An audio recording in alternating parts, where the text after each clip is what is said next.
El pensamiento de Deleuze y Guattari es muy comúnmente malinterpretado, tanto por la izquierda como por la derecha. Hoy me gustaría hablar de una forma de malinterpretación que es prácticamente omnipresente y que consiste en pensar que el aparato teórico de estos dos autores está al servicio o incluso está pensado desde su origen como un plan sistemático estratégico de acceso al poder.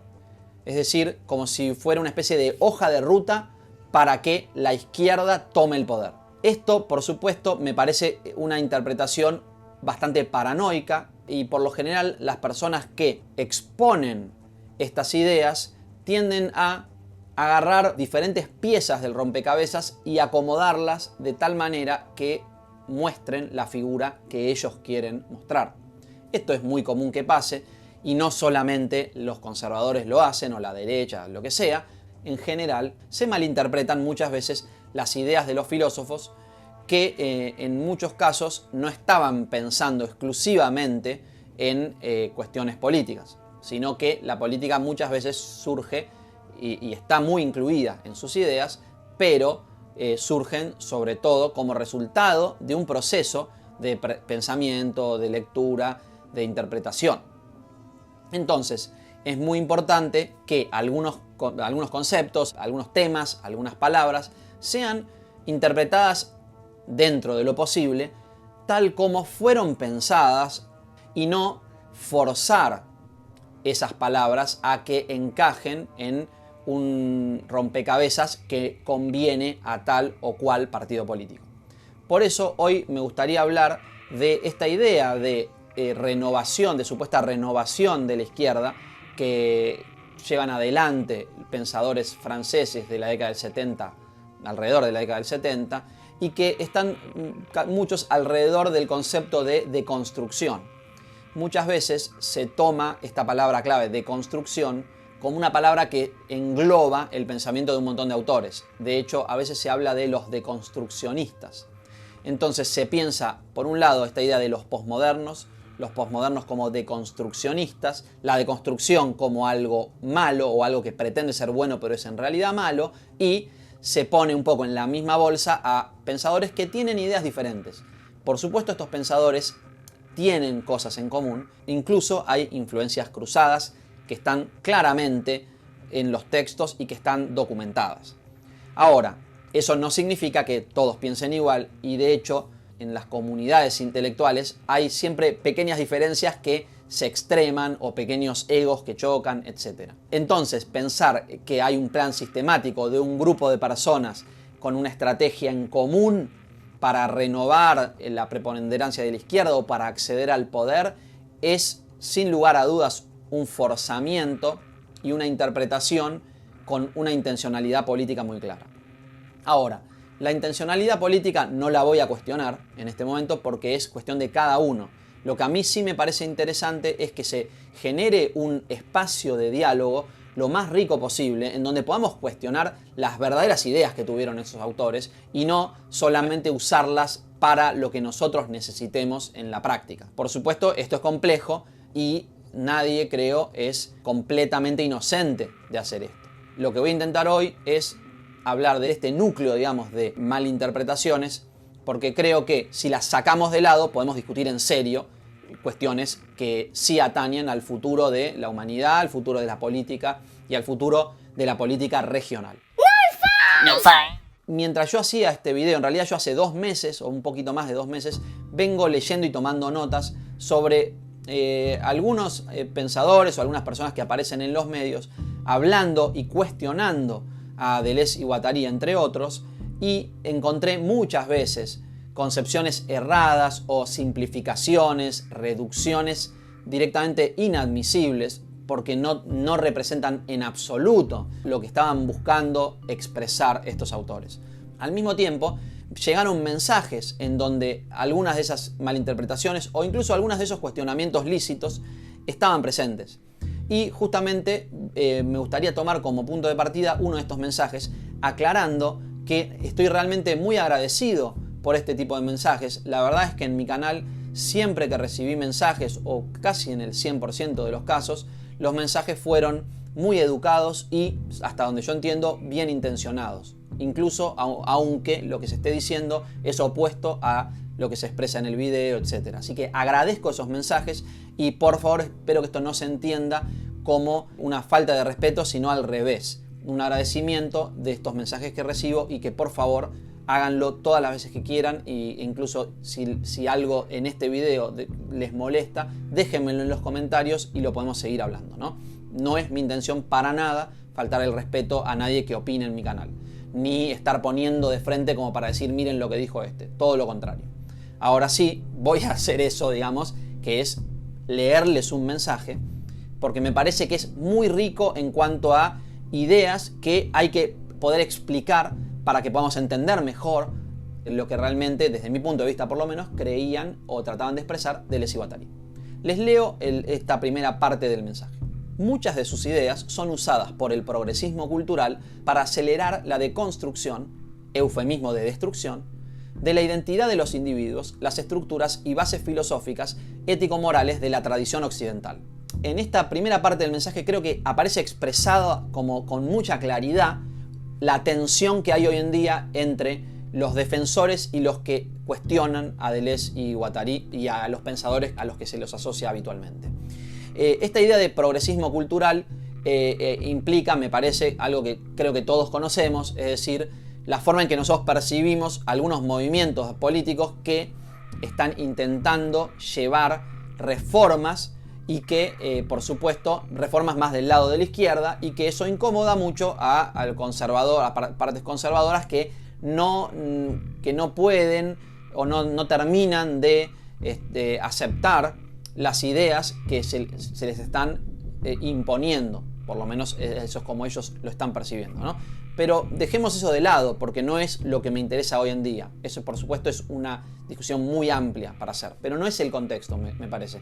Lo que sí me interesa es hablar esta idea de deconstrucción como eufemismo de destrucción, y esta idea de, entonces, lo que queda implícito acá, que estas ideas son usadas por el progresismo cultural para destruir la identidad y la moral occidental. Cabe aclarar que yo no me estoy poniendo acá como un defensor de ningún movimiento de progresismo cultural, sino solamente un defensor o alguien que está interesado en las ideas de Deleuze y Guattari y quiere discutirlas tratando de llegar a explicar lo mejor posible los términos que están usando y el significado que esos términos tienen, ¿no?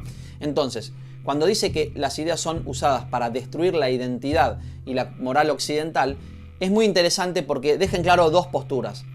Deleuze y Guattari, como ya habrán visto por ahí en otros videos que yo hablé o como habrán leído en muchos de los textos, cuando atacan la idea de identidad, puede parecer a alguien que no está preparado o que no lee a fondo todo lo que están escribiendo, que están atacando modos de vida o que están cuestionando cosas que naturalmente no deberían ser atacadas, ¿no? Como que van contra de cierta naturaleza. Entonces ya esta idea de sentir que estas ideas o estos conceptos van contra la naturaleza nos posiciona desde otro lado, desde un lugar de creencia en cierta naturaleza, en que ciertas cosas son naturales y otras cosas no. Entonces, y desde el otro lado nos dirán, en realidad lo que percibimos como natural es un discurso que está fabricado y que en realidad nosotros, el hecho de que esté fabricado nos permanece oculto, por lo cual en realidad supuestamente el discurso de la naturaleza está siendo utilizado o para manipular o para esclavizar a otros, ¿no? Al dominio de los poderosos. Ahí se genera una especie de discusión en la cual hay personas que lícitamente sostienen una postura que para ellos es el realismo, es decir, no, hay una verdad absoluta, hay ciertos códigos, ciertas cosas que no pueden ser cuestionadas. Podemos dar un ejemplo, la vida debe ser protegida, pongámosle, ¿no? Entonces eso es un valor universal, etc. En cambio, ellos, los que dicen la vida debe ser protegida, pueden llegar a interpretar la postura desde el otro lado como la vida no importa, cuando no es en realidad lo que están queriendo decir. Se ve, es como que es claro desde el punto de vista de donde uno habla y donde el punto de vista donde el otro habla, pero hay una especie de nebulosa en el medio donde los que están de un lado están como discutiendo con una persona que es más o menos imaginaria, porque no es realmente lo que están diciendo los de este lado, y los de este lado muchas veces también están discutiendo con personas imaginarias, se cosifica al adversario y se lo considera un estereotipo. Entonces, si alguien piensa de tal manera, entonces ya le adjudicamos ciertos atributos que por ahí no tienen. Entonces se genera esta nebulosa. Ahora, es imposible deshacer la nebulosa, pero voy a tratar de hacer un pequeño esfuerzo para mostrar de dónde viene esta idea de la deconstrucción y cuánto implica una amenaza o no para valores de la humanidad, valores morales, etc., ¿no? Por supuesto, es imposible que todos estemos de acuerdo, pero creo que sí tenemos que estar de acuerdo en cuanto a que el significado de algunos términos, para no reducirlos, para no simplificarlos, porque eso impide la discusión, impide el diálogo. Entonces, si no estudiamos en profundidad lo que quieren decir y tomamos en la superficialidad el mensaje, esto va a generar un enojo y nos va a impedir el verdadero diálogo. Voy a leerles una cita del Ser y el Tiempo y después me dicen a ver qué opinan. Cuando la tradición se vuelve dominante, lo hace de tal manera que lo que transmite se nos hace tan inaccesible que termina por ocultarse. La tradición toma lo que llega hasta nosotros y lo entrega como si fuera una verdad evidente. Bloquea nuestro acceso a aquellas fuentes primordiales desde las cuales los conceptos y categorías fueron tomados genuinamente. De hecho, nos hace olvidar que esas fuentes tienen un origen y nos hace suponer que la necesidad de volver a las fuentes no es algo siquiera considerable. Vamos a desmenuzar esta frase de Ser y el Tiempo. Cuando la tradición se vuelve dominante, es decir, cuando estamos enmarcados dentro de una tradición, lo que se transmite se nos hace inaccesible. Pensemos, por ejemplo, en la tradición de no comer cerdo. Podríamos decir que en su origen se dice a veces que había ciertas enfermedades que transmitían los cerdos, entonces que era muy importante la prohibición de comer cerdo.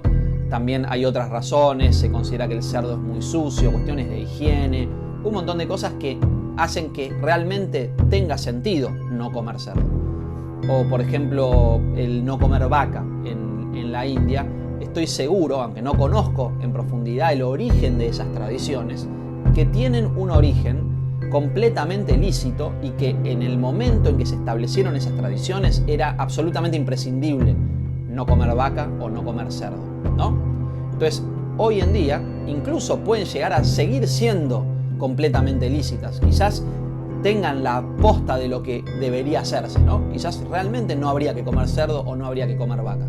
Eso no lo pongo en cuestionamiento. Pero sí, lo que se ocultó hoy en día es la verdadera razón por la cual eso no conviene. Entonces, o por lo menos eso es lo que está diciendo Heidegger, ¿no? La tradición toma lo que llega hasta nosotros, por ejemplo, el no comer carne, no comer vaca, no comer cerdo, y lo entrega como si fuera una verdad evidente. Es decir, casi como un dogma, algo que no debemos cuestionar, porque evidentemente es la verdad. Podemos justificar, en algunos casos, podemos justificarlo diciendo que es verdad porque lo dicta la palabra de Dios, o podemos tener un montón de otras razones por las cuales, o sea, por ejemplo, el sistema democrático, la transmisión de las leyes, la Constitución, es en parte una tradición que nos llega no completamente autoexplicada, ¿no? Aunque quizás las explicaciones estén más cercanas que otras tradiciones como la de no comer cerdo, etc. Pero habitualmente no cuestionamos, por ejemplo, la obligación, la universalidad del voto. En el caso de Argentina es obligatorio ir a votar. No lo cuestionamos, nos llega a nosotros, se nos entrega como una verdad evidente. Ahora, vamos a seguir leyendo a Heidegger, ¿no? La tradición toma lo que llega hasta nosotros y nos lo entrega como si fuera una verdad evidente. Bloquea nuestro acceso a aquellas fuentes primordiales desde las cuales los conceptos y categorías fueron tomados genuinamente. Esto es, no siempre, no en todos los casos de las tradiciones, pero muchas veces las tradiciones buscan explicaciones míticas que no son realmente la explicación del origen real de esa tradición. Entonces, de hecho, nos hace olvidar que esas fuentes tienen origen y nos hace suponer que la necesidad de volver a las fuentes no es algo siquiera considerable. Lo que está diciendo Heidegger en realidad es, y lo dice más adelante en una cita que les voy a decir ahora, si la cuestión del ser consiste en hacer su propia historia transparente, entonces esa tradición endurecida deberá ser ablandada, disolviendo ese ocultamiento. Entonces lo que nos dice Heidegger es, no es que no debamos seguir la tradición necesariamente, sino que lo que tenemos que hacer es ablandar todos los caminos que nos llegan a entender el origen de esa tradición. Es como si dijéramos, si nosotros nos enseñan que 1 más 1 es 2 y lo tenemos que aprender de memoria, 1 más 1, 2, 2 más 2, 4, y tenemos que aprender todo el resultado de todas las sumas de memoria, entonces no estamos realmente sabiendo sumar. Para saber sumar hay que llegar al origen, el por qué 1 más 1 es igual a 2, la fórmula según la cual nosotros podemos utilizar el mecanismo de la suma. Con el ser pasa algo similar. La metafísica para Heidegger se olvida de la parte en la cual llegamos a entender cómo, sino que esa pregunta por el ser se da por descontado y nosotros nos llega por tradición una serie de conocimientos que tenemos que dar por sentado y que se nos vuelven evidentes, que debemos considerar evidentes, ¿no? Esto, por supuesto, tiene un trabajo mucho más complejo, o sea, todo el ser el tiempo. E incluso, Diferencia y repetición, el primer gran clásico de Deleuze, trabaja casi los mismos temas y tiene como una de las influencias principales a Heidegger. De hecho, Deleuze lo cita en el prólogo, ¿no? Es una influencia muy presente en el momento en que él está escribiendo ese libro. Más allá de que él tiene una tensión con Heidegger, la tensión tiene que ver con el hecho de que Heidegger es omnipresente en estos pensadores. Ahora, lo que propone Heidegger es esta destrucción de la metafísica, es decir, volvamos a las fuentes, volvamos a hacernos las preguntas sobre el ser. Y en esto se basa, de hecho, Derrida literalmente saca la idea de deconstrucción de esta idea de destrucción de Heidegger, en donde el propósito de la deconstrucción y el propósito de la destrucción es liberador, no es destructor en el sentido peyorativo, ¿no? Entonces, de hecho, Heidegger, última cita de él, dice, no tiene nada que ver la destrucción, este concepto, no tiene nada que ver con la viciosa relativización de posiciones ontológicas.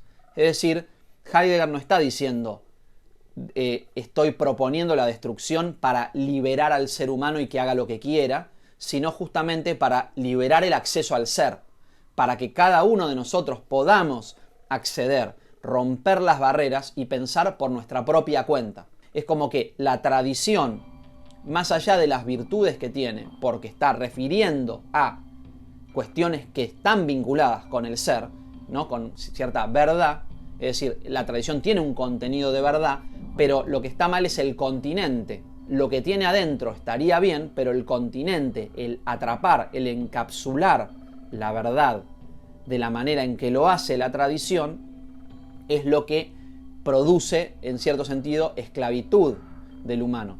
En este sentido, Heidegger está tratando de continuar el camino que inicia Nietzsche.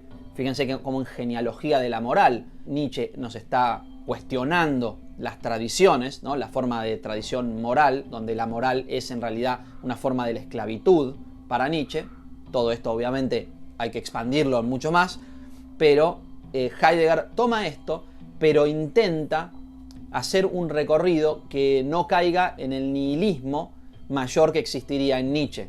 Heidegger busca una salida. Por este lado, creo que debe entenderse la postura de los pensadores que hoy en día se llama deconstruccionistas y que se mete a todos un poco en la misma bolsa, ¿no? Es decir, se los acusa de querer destruir algo, un edificio, una estructura bien formada. Pero cuando hablamos de tradición occidental, muchas veces olvidamos, y esto es un punto de vista completamente personal, que Occidente no se caracteriza exclusivamente por sostener ciertos valores, sino que el valor máximo de Occidente está en el cuestionamiento de los valores. En ese sentido, podríamos decir que hay una línea divisoria, podríamos decir que el cuestionamiento, por ejemplo, la forma en que el método científico fue adoptado por Occidente, porque si pensamos que Occidente es una línea que viene de los griegos hasta nosotros, pongámosle, ¿no?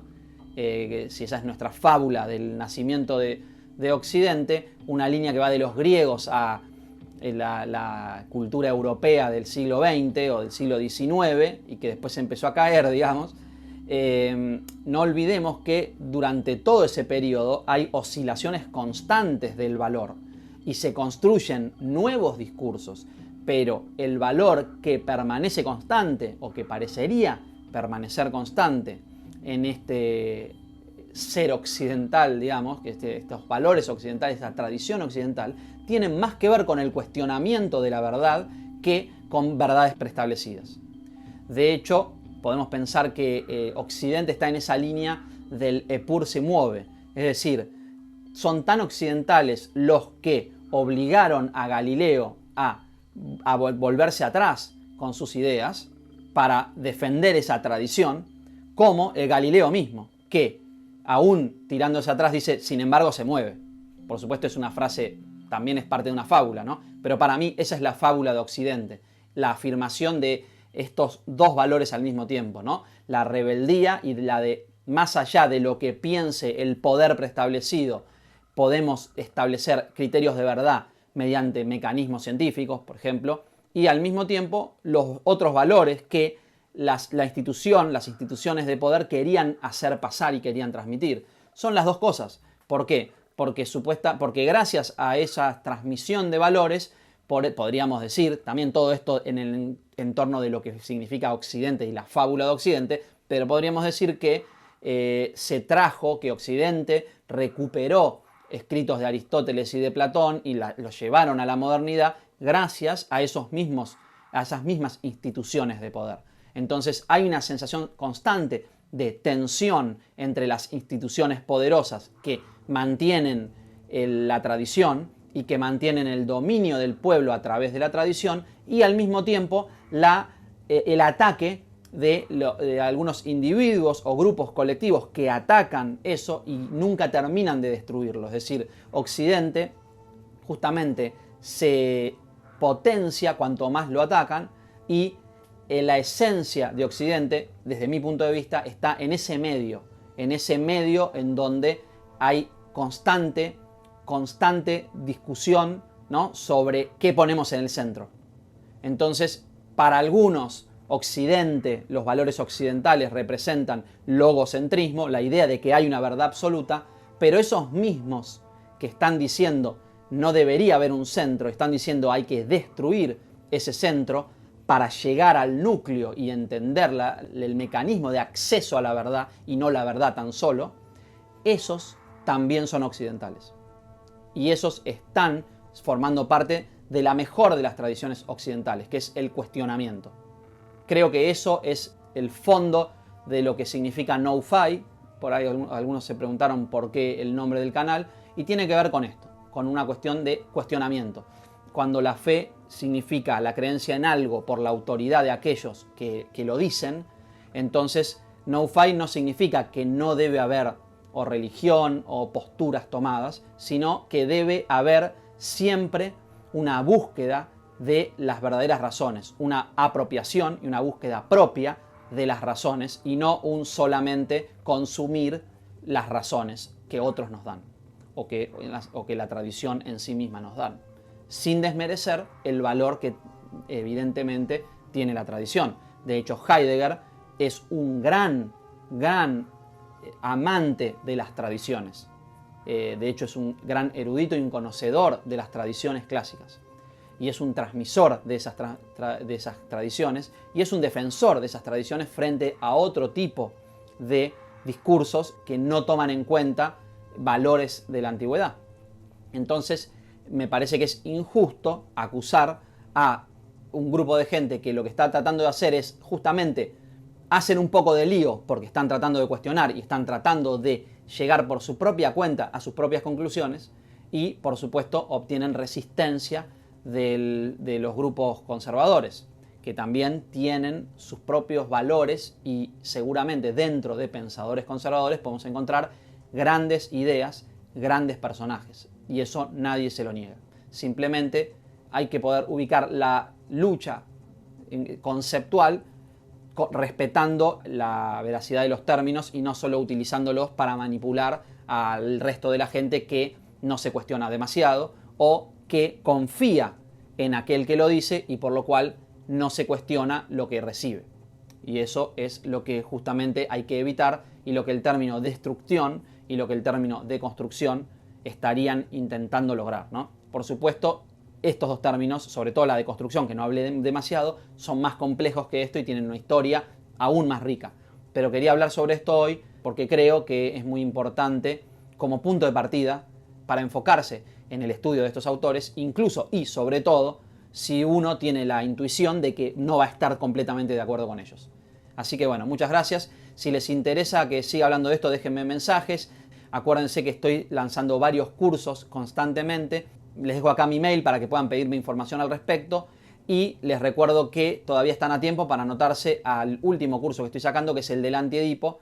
Estamos ya en los últimos días, así que si les interesa pueden preguntarme y les mando más información. Muchas gracias y saludos.